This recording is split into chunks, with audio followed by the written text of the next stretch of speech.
Grand Theft Auto. It all began in 1997 with Grand Theft Auto, a game that was a bit ahead of its time. The graphics were top-down and simple, a far cry from the realistic, expansive cities we see today. But what the game lacked in looks, it more than made up for in fun. You were free to drive around, steal cars, and cause chaos across 3 cities: Liberty City, Vice City, and San Andreas. There wasn't much of a plot or any backstory, just a whole lot of stealing, killing, and running from the cops. And honestly, that's all players needed back then. The entire game was like a crime movie, but you were the star. You were the one pulling off all the heists, wreaking havoc in the streets. There was no need for deep storytelling when you could create your own chaos. And let's talk about the soundtracks. This was a game that gave you radio stations to tune into while you were causing havoc. The best part was that these tunes would change depending on which area of the city you were in, adding a little extra flavor to your criminal escapades. GTA was a simple game, but it had a charm that made it addictive and fun, even if the graphics were a little rough. Grand Theft Auto 2. Fast forward 2 years to 1999, and GTA 2 is here. It kept the top-down view, but this time, the game was set in a futuristic world. We got introduced to the chaotic city of Anywhere City, where gangs ruled the streets, and players had to work their way through the underworld by making deals, breaking rules, and, of course, dodging the cops. But what made GTA 2 different? The gang system. Players had to align with certain gangs and rise up through their ranks, doing jobs for them, running errands, and getting more dangerous assignments. And if you annoyed one gang, you'd have to watch your back as every street corner seemed to have someone ready to take you out. It wasn't just about blowing stuff up anymore. This time, you had to think ahead, pick your alliances, and play the game smart. It added a bit of depth to the game, making it feel like there were real consequences to your actions. And if you thought the action couldn't get more intense, think again. GTA 2 had weapons that made your average crime spree feel like an action movie. The future was looking a whole lot more dangerous. Grand Theft Auto 3. Then came the game that changed everything. GTA 3, released in 2001, was a true revolution in gaming. This is where GTA really made its mark on the world. The game ditched the top-down view and introduced us to the 3D world of Liberty City. Finally, you were able to truly explore the city on foot and in your car, with the freedom to go wherever you wanted. The main character, Claude, was a man of few words. In fact, the guy didn't speak at all, but that didn't stop him from making a name for himself in the criminal underworld. From the very beginning, you're thrown into a world of crime, betrayal, and explosions. And it doesn't take long before you're running around, stealing cars, and pulling off heists. The mission variety was greater than ever, and the open-world design allowed players to go off and cause random chaos if they wanted to, all while completing tasks that ranged from bank robberies to blowing up a mob hideout. The freedom in GTA 3 was groundbreaking. This wasn't just a game where you followed a linear path. It was a living, breathing city with people going about their lives. You could follow them, cause traffic jams, or simply just watch the chaos unfold around you. Sure, there was still a story, but it was secondary to the real draw of the game, the freedom to do whatever you wanted. Grand Theft Auto Vice City. In 2002, GTA took a trip down memory lane with Vice City. Set in the 1980s, it was like stepping into the world of Scarface or Miami Vice, complete with neon lights, fast cars, and some of the best music ever featured in a video game. The story followed Tommy Vercetti, an ex-convict who's trying to build his criminal empire in the sun-soaked streets of Vice City. Tommy's rise to power isn't easy, though. He has to deal with corrupt businessmen, drug lords, and crooked cops along the way. Vice City was a game that brought the 80s to life in all its glory.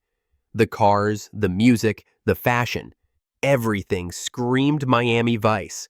It was a massive love letter to the culture of that time, and the game leaned into it hard. Tommy Vercetti, voiced by Ray Liotta, became one of the most memorable characters in GTA history.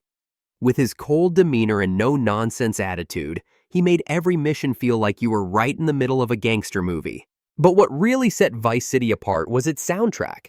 Filled with classic 80s hits, the music turned driving around in your sports car into a whole vibe.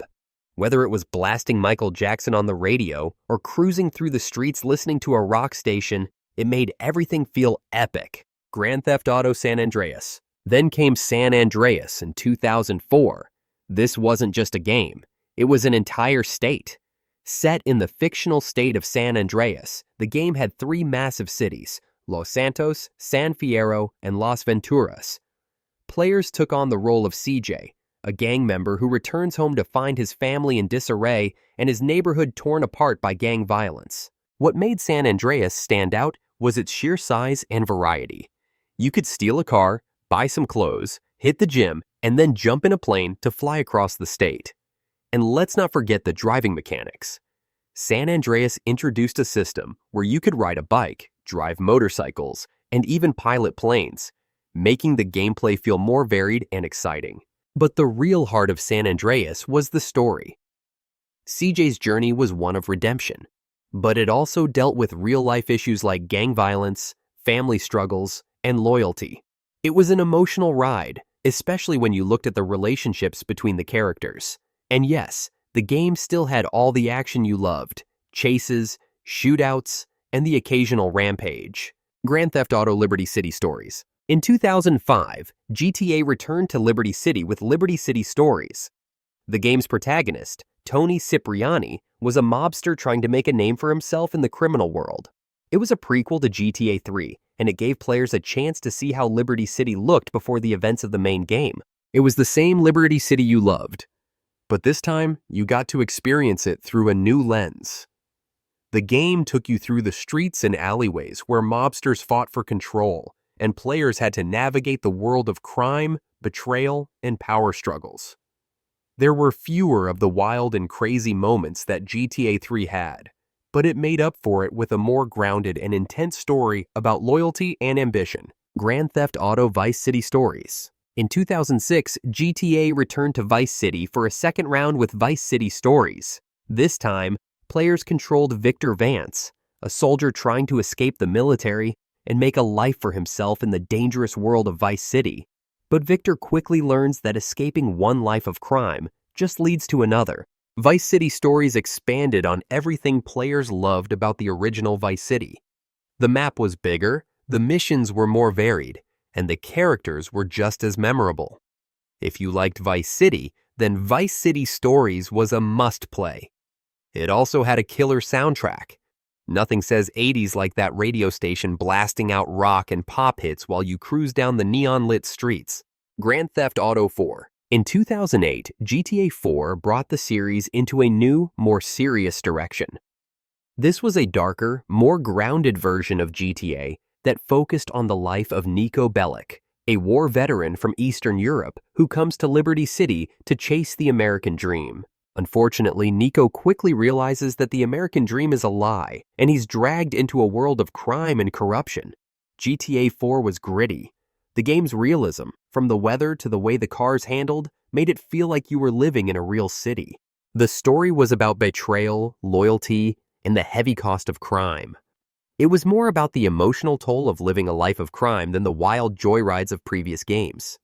And let's not forget Niko's cousin Roman, who called him every 5 minutes to go bowling. Grand Theft Auto: The Lost and Damned. In 2009, The Lost and Damned took players back to Liberty City, but this time with a biker gang.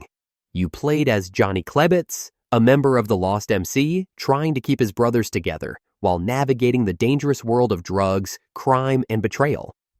It wasn't as flashy as the main game, but it gave players a different perspective on life in Liberty City, showing them the underworld of motorcycle gangs. Grand Theft Auto: The Ballad of Gay Tony. Then came The Ballad of Gay Tony, a game that turned up the glamour.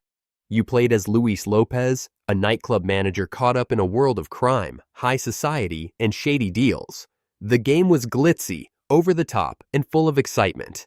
From skydiving to the wildest parties, Gay Tony had it all. Grand Theft Auto 5. Finally, GTA 5. It was the peak of everything that came before it.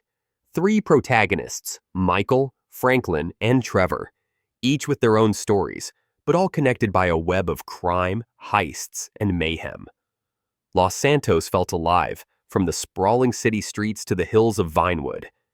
The game allowed players to switch between the three characters, each with their own skills, personalities, and stories.